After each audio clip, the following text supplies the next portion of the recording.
Broadway's My Beat. From Times Square to Columbus Circle, the gaudiest, the most violent, the lonesomest mile in the world.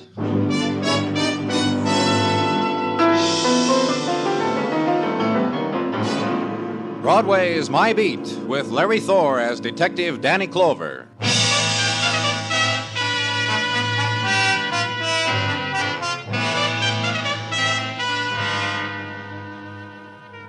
When it's September and the summer sighs away, Broadway is festooned with the colors of fall. The pastels of the cotton dresses mix sadly with the brown and gray of the flannel. And here and there, Broadway's shapely foliage turns to plaid. It's the time of the quickened step and the crumpled travel folder and coney-dyed beaver. And the September song is a deep-throated sound, the mob voice, the hay fever, and the oysters being torn from the half-shell. Another season, kid. One more 3-month span to get where you're going.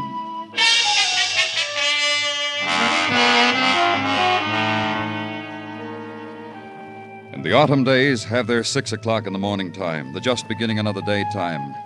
It was a street where Broadway turns a corner into the 40s, where I was, and Detective Muggavan, and a woman. She's in here, Danny, this car.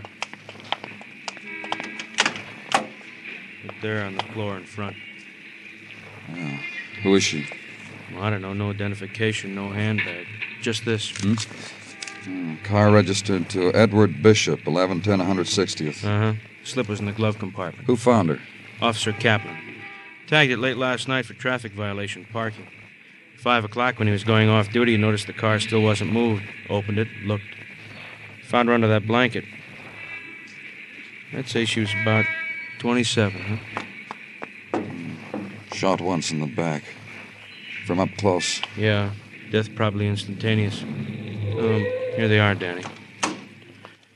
In the front of the car, Doc. Hey, you're a new doc, aren't you? Don't move her, Doctor. Wait for the photographers. But don't just stand there, Doc. You gotta... You'll get used to it, kid. This kind of thing happens a lot.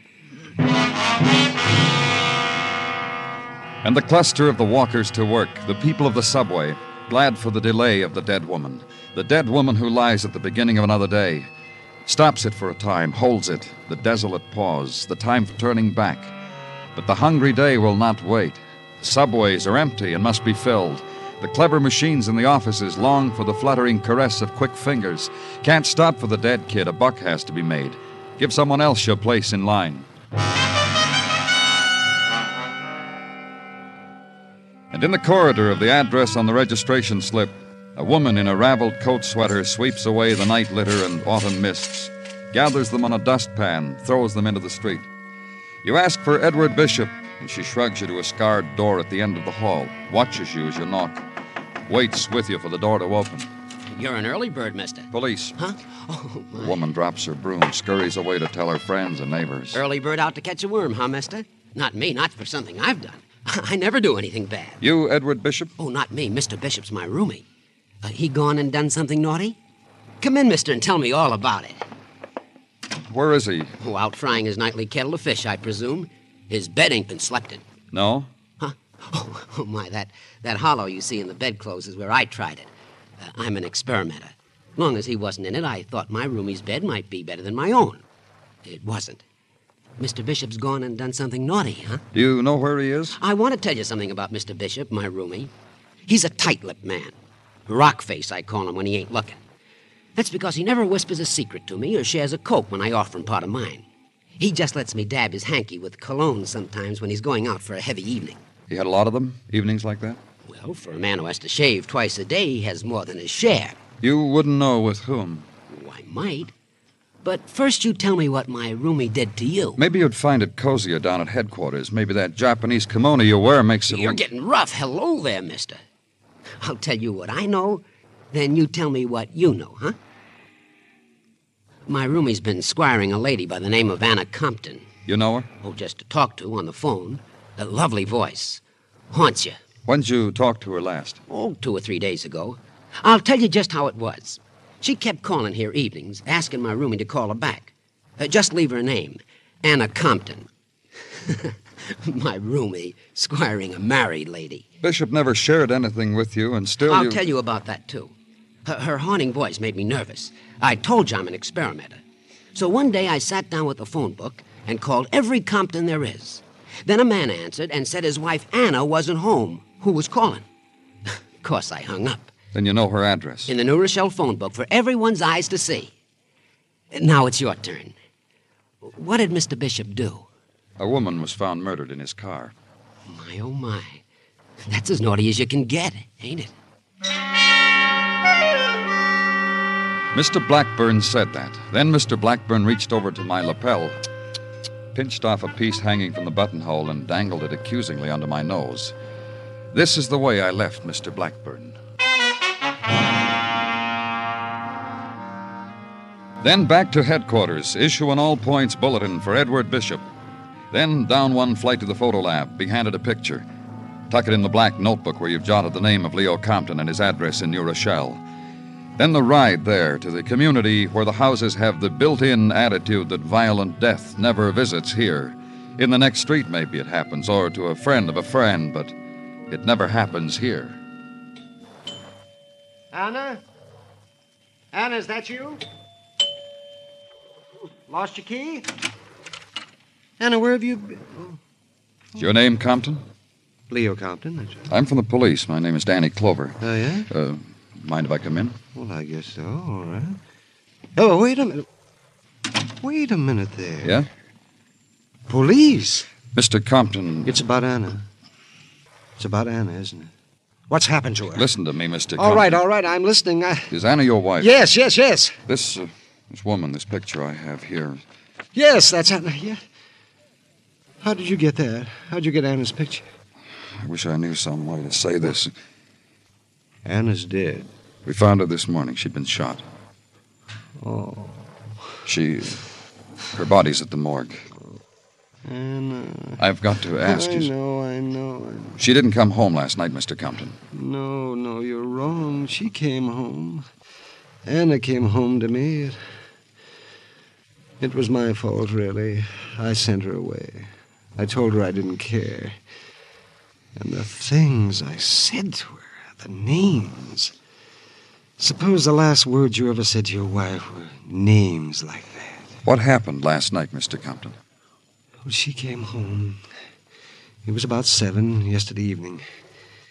And she had the bracelet on. She was wearing a bracelet when we found her. She had the bracelet on, and I asked her where she got such an expensive bracelet to wear.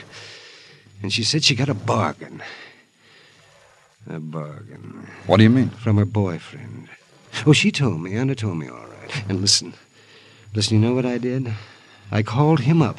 I'm not narrow-minded. Things can happen. Just because it's your wife doesn't mean it can't happen. I called her boyfriend up, and I told him to come over. I'd pay him for the bracelet. Did he come over? Oh, he came over. Anna was stunned, all right. And I wrote a check for the bracelet, $200. Don't you think Anna wasn't stunned? Mr. Compton... But you know what she did? She left with him anyhow. Bracelet, check, she, and him. And that's when I set What was the man's up. name? Bishop, Edward Bishop. He's an auctioneer for the Hunter Galleries. Oh, there's something else. Yes? I'll call for Anna. I'll take her out of that place where she is.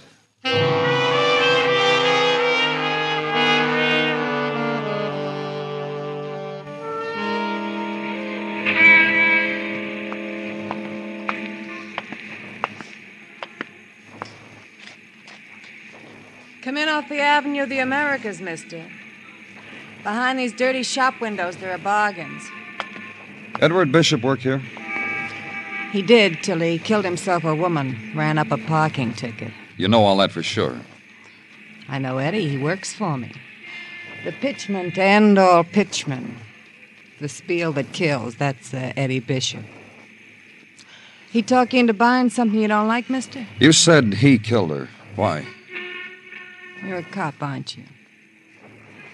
Come inside. I'll brew you something warm. It gets cold for everybody on the avenue. No, leave the door open. A looker might want to come in to browse. That's how it is in the world. Lookers, browsers, handlers, then walk out. Just like my Eddie. You want a sip of the warm brew? Why did you say he killed her? It's in Eddie to do a thing like that. It's what's about him that fascinates a girl. That and the clever way he handles an auctioneer's hammer. I could show you a 3-time bruise. 3 times and you're sold on a man like Eddie. You read in the papers a woman is found dead in Bishop's car, and that makes you know he's a murderer. That and the way he spoke my name sometimes after we closed up the shop. Zoe, he'd say to me. Zoe killed a long day for me. You don't argue with a man like Eddie when he talks like that. You knew Mrs. Compton? When the summer began to fade, Eddie started talking to me about her. How she looked when she walked in one day to bid on an object of art. Then how she looked over a cocktail at a corner bar. And then how it was with the lights of Coney on her face and in Eddie's car on the long way to New Rochelle. All this my auctioneer told me. That's how I know the dead Mrs. Compton. I'm glad for her. You never saw her with him? It was last night. I watched from behind the counter. I saw her shove her wrist at Eddie. Eddie put a bracelet on it, one he'd bought from stock. I thought it was for me. Right in front of me, he did it. If it was like that for them, why would he kill her? Who knows? Maybe she rubbed him the wrong way. Maybe she asked him for it. Eddie was a man to oblige a lady. All right. Thank you. Do something for me, mister. What? You find Eddie Bishop, give him my message. Tell him I want an invite to his execution. It's been a dull season. Danny? Over here in the squad car. You got something, Muggavan? Well, maybe, maybe not. Guy was found dead in the building excavation over on 3rd. Nobody wants to touch him. Yeah, let's go.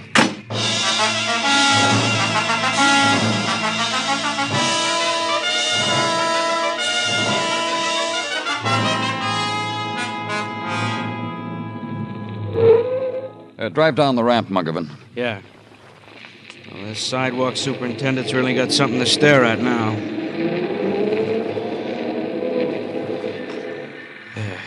Here. Hey, what happened, mister? Him and a scoop happened. Half hour ago, I decided to scratch this ground. First scoop full of shovel come up with was him. Hey, let's get it down, huh? Sure.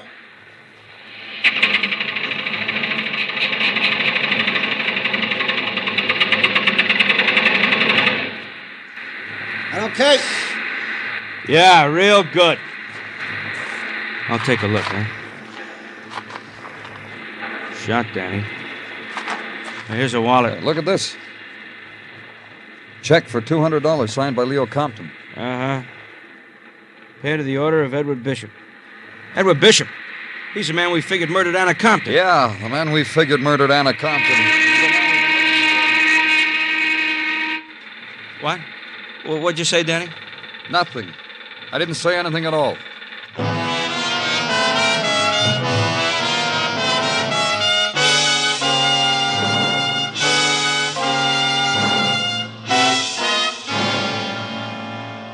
You are listening to Broadway is My Beat, written by Morton Fine and David Friedkin, and starring Larry Thor as Detective Danny Clover.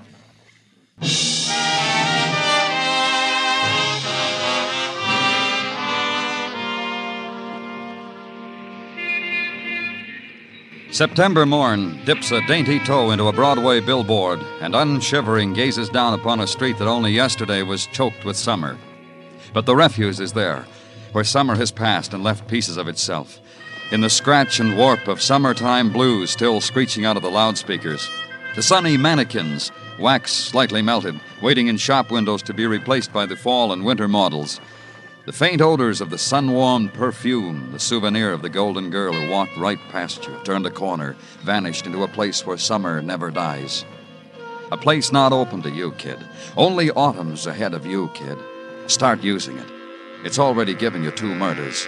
A woman in the front seat of a car, a man scooped out of the earth on the teeth of a steam shovel. What more can you ask? September's showering her gifts on you, kid. Take them. They're all yours.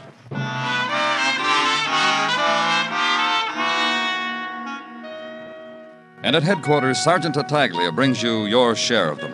Holds them from you with a smile that shows he slept well last night. The accumulated bottoms on the murders, Danny. In these papers I teased before you. Have a good night, Gino? No complaints come to mind, Danny. The evening was a fulsome one. Father McCleary came to call. A pleasant time was had by all, as is our usual procedure. Yeah, Father McCleary is a fine man. Salt of the earth.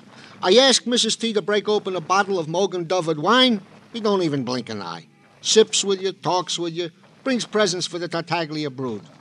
This is a man who also brings you the gift of restful sleep. Remember me to him, Gino. Roger, Wilco.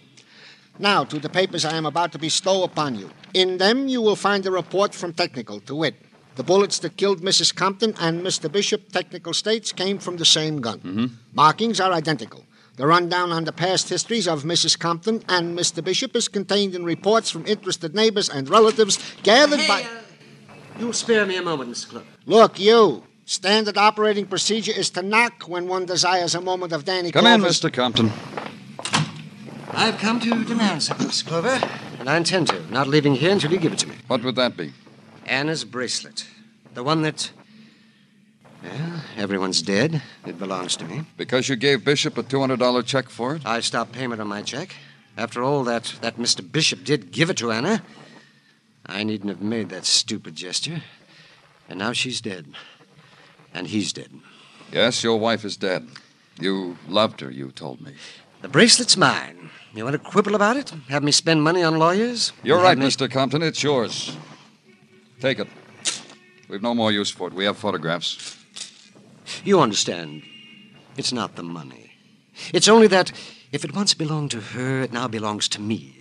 It's a kind of... Remembrance of the dead? Well, I'm not going to think about it. I have enough trouble.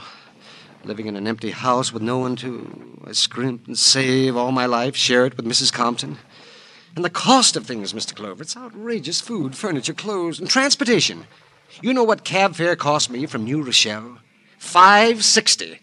It's outrageous. You could have come in another way. Oh, yes, and be mocked at, pointed to, as the husband of a murdered woman. They put my picture in the paper, you know, and that makes me a curiosity, a freak. You didn't tell me when I last saw you, Mr. Compton. What did you do after your wife left you with Bishop? What's that? I said, what did you do? Go anywhere? Talk to well, anyone? Of course I talk to someone. A man's wife walks out on him when he's given her all this. Who? Mervyn Mago. He's an old friend from boyhood. I go to him whenever I'm in trouble. He's a professional helper. He's in that business. He makes money by helping people? He runs a mission on East 40th. You'll like him, I think. Well, thank you, Mr. Clover. You were easier to deal with than I thought. Danny, a man's wife is murdered and he comes back for... Danny, you think... It's something to think about, huh, Gino? It was something to think about. Consider a man whose wife had been murdered. Consider, in space of 24 hours, his tears had dried, the shock of death had dwindled into something much more negotiable. A $200 bracelet, for example. The grief tempered by the high cost of taxicab fares. Leo Compton had motive enough to commit 2 murders. His wife because she had run out on him, Edward Bishop because he had run with her. Motive, certainly. So check on his story. Item. He was a man who needed companionship at the time of stress. Specifically, he liked to talk to a man who ran a mission. Go to the man who ran a mission and ask questions. Glad you came to see me, Mr. Clover. I really am. So am I, Mr. Mago. Now, A dozen checkerboards and a few back-issue magazines. You'll admit I do the best I can. Then there's always the coffee and donuts. The boys expect them. Standard fare for places like this. Sure. Now, Once I got a bright idea. Put in a ping-pong table. Built it myself. You know, ping pong for the boys, a little physical exercise. what happened? The boys didn't understand about ping pong. Took down the net, made a backstop out of the old magazines. Well, I confiscated the dice. Loaded. How often does Leo Compton come down here? Sometimes often. Sometimes not for months at a time. Whenever Leo feels the need. Need of what? Someone to talk to. But why do you? Because he doesn't have to explain himself to me. The embarrassment of bearing himself to someone doesn't have to be done. I know him, Mr. Clover. I know him well. That's what I want you to tell me about, Mr. Mago. I guess it was 20 years ago I met Leo. We went to the same summer camp in the Catskills, a charity camp. I was his big brother assigned by the counselor. You know, the older camper. I showed him how to put a French tuck in a bed. His swimming buddy. You know? Uh-huh. And since then, whenever he got into With trouble... himself or with the world, he came to me. I like to think I'm necessary to Leo. I can understand. Leo is a product, Mr. Clover. The making of a living, the background of poverty. Even now that he's fairly well-to-do, it still eats him. What does? Even at camp, the pattern was there. He would organize little card games after lights out, wouldn't play himself, but took a cut from every pot. That sort of thing all his life. I see. Tell me something else. When his wife ran out on him, he came down here to talk to you. What did he say? Not a whole lot. He told me the story. I listened.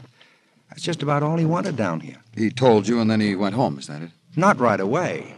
He told me, and then the boys started to straggle in for their coffee and donuts. He joined them. He always does. He ate 4 of those donuts, Mr. Clover.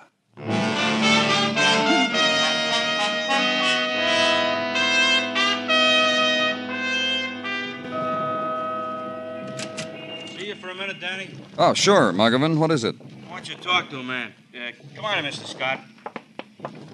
This is Mr. Scott, Danny. Mr. Scott, Lieutenant Clover. I do. Sit down, Mr. Scott. Sure, right there will be fine. Go ahead, Mr. Scott. Give the lieutenant the bracelet. Oh, thank you. I thought it was the right thing to do, Lieutenant Clover.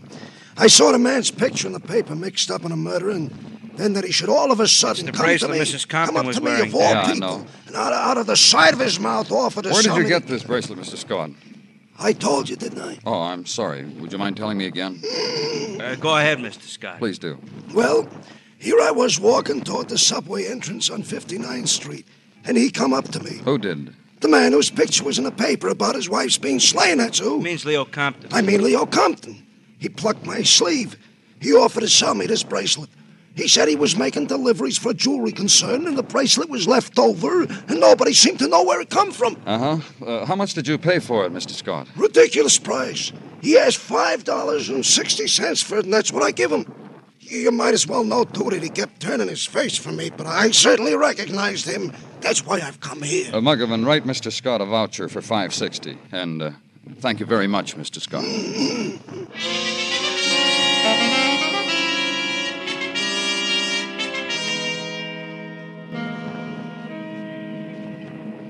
You call me in, Danny, and you ask me to step over into a department that's not strictly mine. And why don't you wait for the reports from technical? Huh? All I want is an opinion, Dr. Sinsky. Whose toes would you step on if you give me that?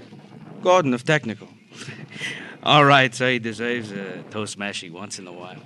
What do you want of me, Danny? You examined Mrs. Compton. The bullet wound, Yeah. the type of wound where it was in her back. Is it one that would bleed freely? Yes, Danny, but you know these things as well as I. Why do I you just got ask? these photographs. Hey, look at them. The inside of the car where Mrs. Compton was found. Mm-hmm. Well, Dr. Sinsky? You know as well as I. Tell me Danny. anyway. I want to be sure.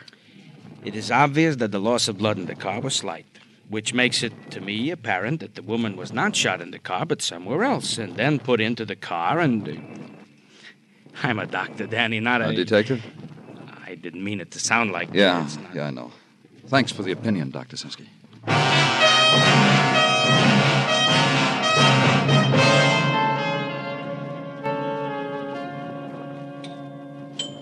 It's all around in the backyard. Go through the gate.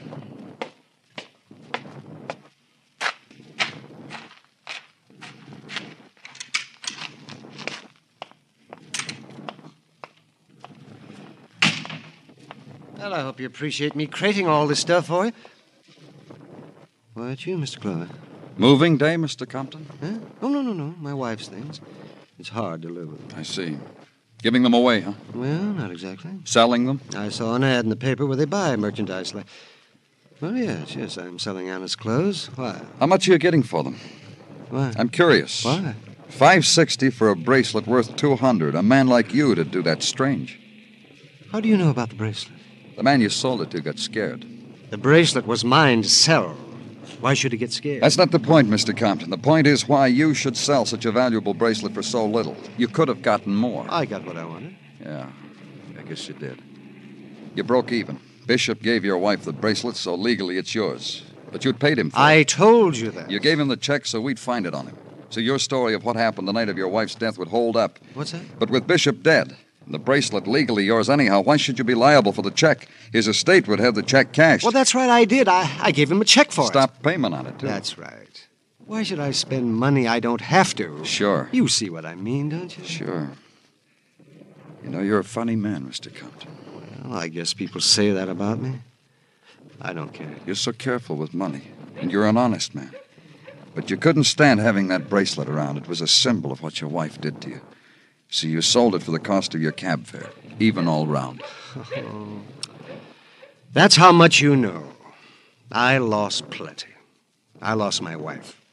You're a funny man. I told you my wife had a boyfriend, and I was ready to forgive her. She walked out on me anyhow. Oh, she would have come back. Don't you worry about You'd already killed her when you called Bishop. Look, I told you that. Yeah, I know. I told you how it was. I said Then that. when Bishop arrived, you killed him, too. Wrote out a check and stuck it in his pocket.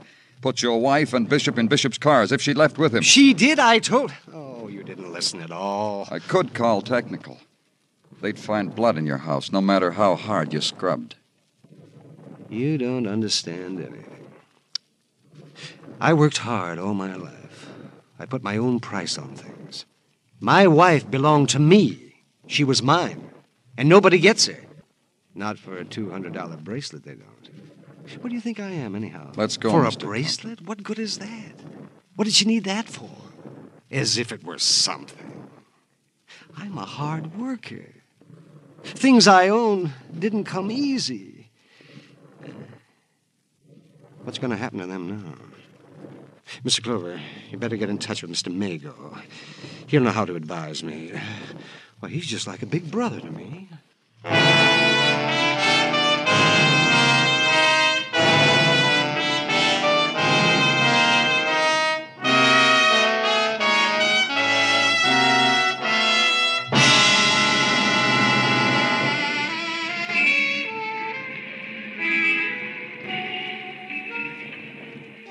It's the journey to the end of all the other streets in the world, this Broadway.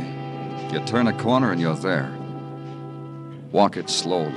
Lean your heart against it. Shop for the kicks, the bargains, the heartbreak, until it all explodes in your face. It's Broadway, the gaudiest, the most violent, the lonesomest mile in the world. Broadway, my beat.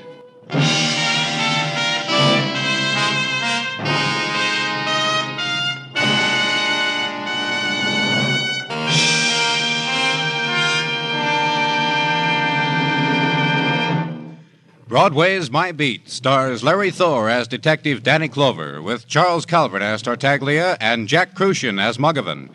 The program was produced and directed by Elliott Lewis, with musical score composed and conducted by Alexander Courage. In tonight's story, Howard McNear was heard as Leo Compton. Featured in the cast were Billy Hallop, Lou Krugman, Joe Forte, and Francis Cheney. Bill Anders speaking. This is CBS, the Columbia Broadcasting System.